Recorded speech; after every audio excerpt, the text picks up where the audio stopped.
The evening air inside the dimly lit lounge was thick with the low hum of conversation and the clinking of glasses. At the bar, two men stood side by side, their eyes scanning the room with the practiced ease of regular patrons. The ambient music, a soft and rhythmic melody, provided a pleasant backdrop to the Friday night crowd. Jack leaned against the polished counter, a confident smile playing on his lips as he nudged his companion, Alf, who was busy wiping down a glass. Jack gestured subtly toward a secluded corner of the room and asked about the girl in the corner booth, wondering what her story was. Alf glanced over, immediately recognizing the woman. He replied that her name was Luella and she came in quite a lot. He mentioned that she worked upstairs in one of the mail rooms. Jack dismissed the suggestion with a quick wave of his hand, looking for something different. He scanned the room again until his eyes locked onto another woman sitting a few tables away. He told Alf to check that one out, calling her a live one, and guessed that she probably modeled swimsuits. Alf smiled, correcting him gently by saying she was close, but she actually modeled lingerie. He remarked that Jack certainly knew how to size them up. Curious, Jack asked if she came into the lounge often. Alf explained that she dropped in mostly on Fridays and was associated with a large pharmaceutical house that dealt in various drugs. He added with a grin that Jack was a veritable fount of information. Jack smiled warmly, thanking Alf for the compliment, and remarked on his clever hands as well. Alf accepted the thanks with a nod. Turning his attention back to his immediate desires, Jack asked for a refill of scotch and water, suggesting that they make it a match set. As Alf went to prepare the drinks, the woman Jack had been admiring noticed him. She looked up, her expression a mix of hesitation and curiosity. She murmured softly that she was just about to go. Jack stepped closer, his voice smooth and inviting. He told her that she could not go just yet, pointing out that she had not even finished her drink. He introduced himself simply as Jack and asked for her name. She hesitated, stumbling over her words for a moment before settling into a more comfortable posture. She agreed that staying a bit longer was much better. Jack offered her a cigarette, which she politely declined, stating she did not usually smoke. He then asked if she came to this lounge often. She replied that she did not usually visit places like this, and she returned the question, asking about his own habits. Jack claimed that he almost never came there. When the bill arrived, he handed some money to Alf, telling him to keep the check. Alf thanked him politely. Suddenly, Jack feigned a sudden realization, stating that he had just remembered an important business phone call he needed to make. He assured her it would only take a few minutes and asked her to wait right there so no one would take a scotch. The woman smiled softly, promising that she would guard it bravely. Jack nodded and told her he would be right back. As Jack walked away from the bar and entered the hallway, a voice called out to him from the shadows. The voice belonged to Laura, who sounded breathless and anxious. She called his name, Frank. Jack stopped in his tracks, his demeanor changing instantly. He looked at her, shocked, and asked what she was doing there, mentioning that he had told her to stay in San Diego and reminding her how dangerous it was for him up north. Laura stepped into the light, her eyes filled with pain and longing. She told him that she had waited for him to come back for 6 weeks, explaining that she was going crazy and that he could have at least called her once during all that time.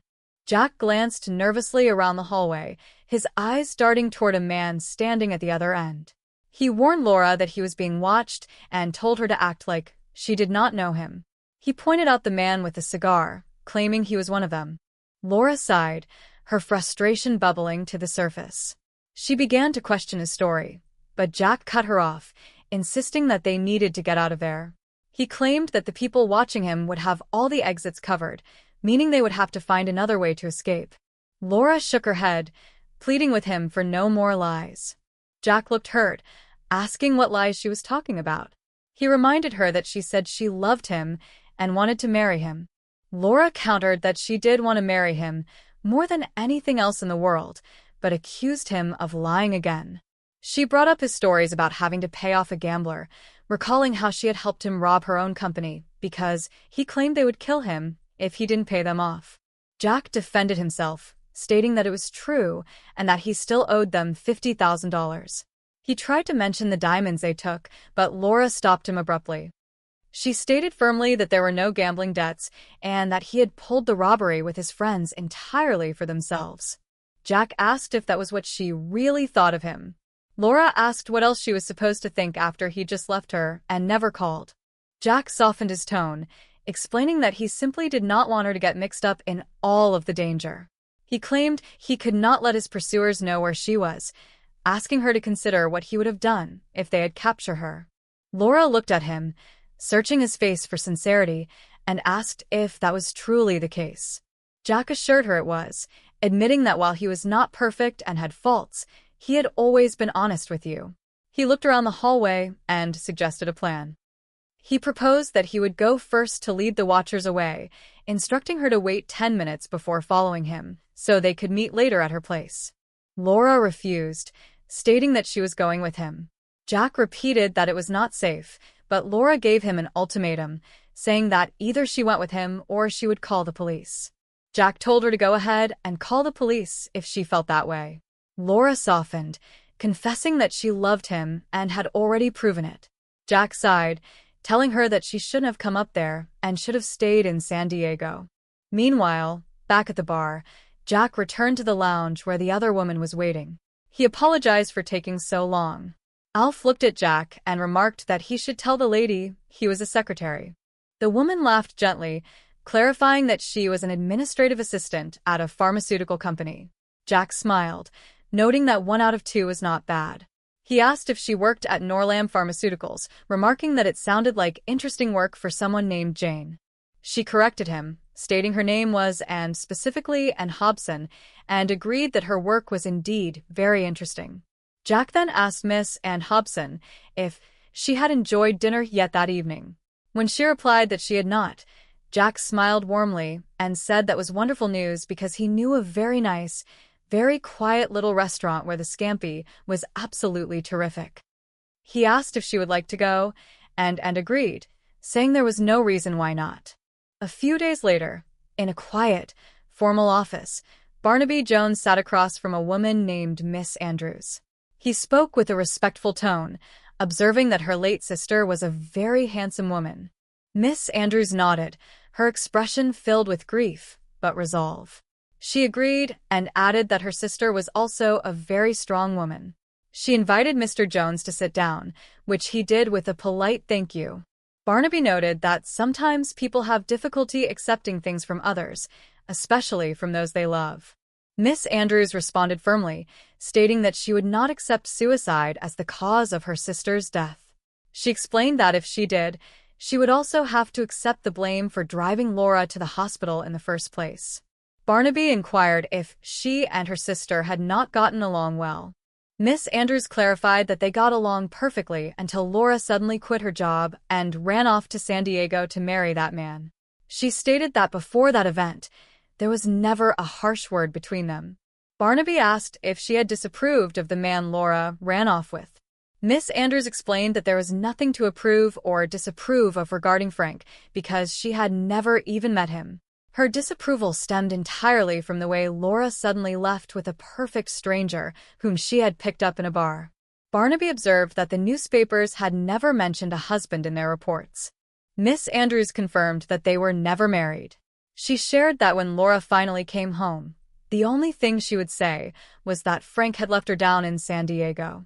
When Barnaby asked if Laura had given any reason for the abandonment, Miss Andrews explained that her sister was only home for 2 days before she died and refused to talk about the situation at all. Barnaby suggested that perhaps this man named Frank could provide some insight into Laura's mental state during her final days. Miss Andrews agreed completely, but confessed that she had no idea how to look for him, as she did not even know his last name. Barnaby thought for a moment and suggested they might find some information from the motel where the couple had stayed. He asked if she knew which one it was. Miss Andrews replied that she did not know the name, but remembered a picture on a postcard that Laura had sent when she first arrived in San Diego. She produced the postcard, noting that it looked as though someone had cut off the name of the motel on purpose, suggesting Laura did not want her to make contact. Barnaby looked at the altered postcard. Miss Andrews sighed, admitting that when Laura came home, She had not been very nice to her. She believed Laura could have handled her other problems, but instead of helping, Miss Andrews had told her sister what a fool she thought she was. Shortly after that conversation, Laura was dead. She looked at Barnaby, pleading for help because she simply had to know the truth. Barnaby promised Miss Innes that he would look into the matter for her, though he emphasized that the only thing he could guarantee was that he would find the truth. The next stage of Barnaby's investigation led him to the offices of the company where Laura had previously worked. He spoke with the manager, Mr. Imble, who spoke highly of Laura, describing her as his right hand and noting that an employee named Irving practically ran the place with her help. It certainly sounded as though Laura had been very happy with her work. Mr. Imble agreed, stating they were just as happy to have her there. He then called out to Irving, instructing him to sort the larger packages first and leave the smaller mail for later. Turning back to Barnaby, Mr. Imble apologized for the clutter, explaining that even after 6 weeks, they were still dealing with the mess left behind by the robbery. Barnaby inquired about the robbery, noting he had not heard the details. Mr. Imble expressed surprise, thinking everyone knew about it. He explained that men had broken into the building in the middle of the night. Barnaby looked around the room, observing that it appeared the thieves had overlooked a few items. Mr. Imble clarified that the intruders only took the very best items they could find. He noted that the crime occurred 6 weeks ago, which coincided exactly with the time Laura left for San Diego. He recalled that she had left because she had a chance to get married, and everyone at the office had been very glad for her. He assured Mr. Jones that if he was looking for a connection between Laura and the robbery, it was impossible because there was never an employee more trustworthy than her. Barnaby then asked about the man Laura was supposed to marry. Mr. Imble recalled seeing him a couple of times when he arrived to pick Laura up from work. He remembered his name as Frank Miller, who claimed to be a salesman or something similar. When Barnaby asked if he knew where Frank worked or how to contact him, Mr. Imble replied that Frank mentioned business equipment but never named a specific company. He described Frank as being about 35 years old, good-looking, with light hair and a small scar on his chin. Barnaby mentioned that Laura's sister believed the couple had met in a local bar and asked if Mr. Imble knew which one it was. Mr. Imble did not know the exact name, but noted it was a place in the neighborhood where single people typically gathered. He thanked Barnaby, and Barnaby returned the courtesy before leaving the office. Meanwhile, Jack and Anne were enjoying a quiet dinner together. Jack smiled across the table, remarking how amazing it was that strangers, or almost strangers, could share so much about themselves in such a short time. Anne smiled back, but noted that was the only way he was going to get to know her. She pointed out that she still knew very little about him. Jack accepted the fairness of her statement and declared it was his turn to share. He suggested that they go up to his place where he could cook a little dinner for them. He joked that while he sat there counting all the lovely freckles on her face, he would tell her all about his sordid past. And looked at him seriously, asking why he wanted to know so much about the pharmaceutical company she worked for and what he was really after besides her company. Jack promised to be serious and explained that he was actually looking for a new job, and asked if he was truly thinking of working for her company, and Jack smiled, saying it would mean being close to her. Suddenly, Anne realized she had left her sweater on the boat they had visited earlier. Jack offered to retrieve it, assuring her he knew exactly where it was. He told a nearby acquaintance named Connie that he would be right back and stepped away. As Jack walked along the dock, a woman named Sheila Wiles spotted him. She called out to him, expressing surprise at running into him again. She addressed him as Frank. Jack stopped, looking uncomfortable, but forced a smile. He acknowledged Sheila, saying he remembered her but admitted it was a bit shocking to see her up there. Sheila agreed with a smirk just then and walked up, looking for Jack. Jack quickly took Anne by the arm and introduced Sheila as an old friend, while introducing Anne to Sheila as his wife, and greeted Sheila politely. Sheila looked surprised but responded that it was nice seeing Jack again. Jack agreed quickly, trying to move the conversation along. Once Sheila walked away and looked at Jack, confused, and asked what that encounter was all about. She noted that Sheila did not seem like just an old friend. Jack apologized, explaining that he did not know how else to get out of the conversation without claiming they were married to avoid her persistence. A short distance away, Sheila returned to her friend Connie. She expressed total disbelief, noting the look on Anne's face when Jack called her his wife. Sheila recalled that when Jack was romancing her in the past, he had claimed his wife was confined to a wheelchair for life. Connie suggested they leave, admitting she was beginning to feel like a peeping Tom. Sheila agreed, but stopped to look at a directory near the building. She noted the name Jack Arna listed for apartment 93, realizing he had changed his last name as well. The following evening, Barnaby Jones entered a lively singles bar. He sat at the counter and ordered a glass of milk from the bartender. He thanked the man politely as the drink was served. The bartender commented that he had not seen Barnaby in the establishment before. Barnaby explained that he was making the rounds of the local establishments, admitting he had no prior idea there were so many singles bars in the area, describing it as a whole new world. He joked that he had been striking out everywhere so far. The bartender encouraged him to stick around, claiming that if someone could not get lucky in that particular establishment, they could not get lucky anywhere. Barnaby clarified that he was actually trying to find information about a lady whose luck had recently run out. The bartender immediately recognized the reference, calling her the Jumper. He described her as a nice lady who had her whole life ahead of her, wondering aloud who could figure out such a tragedy. Barnaby asked if the bartender happened to know the man she was supposed to marry, a fellow named Frank Miller. The bartender confirmed that he knew Miller, describing him as a nice-looking fella, tall, about 35 years old with light brown hair, and a little scar on his chin.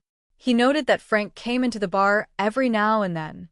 He realized that Frank must have been involved with the late woman as well. He recalled the night Frank had asked him about her, noting that Frank was a different breed than the typical patrons who frequented such places because he was not just interested in looks, but rather in brains and women who held good jobs. Barnaby asked why the bartender formed that impression. The bartender reasoned that Frank liked to kill two birds with one stone. Since Frank was a salesman of some kind, the bartender figured he specifically targeted women with stable, good-paying jobs.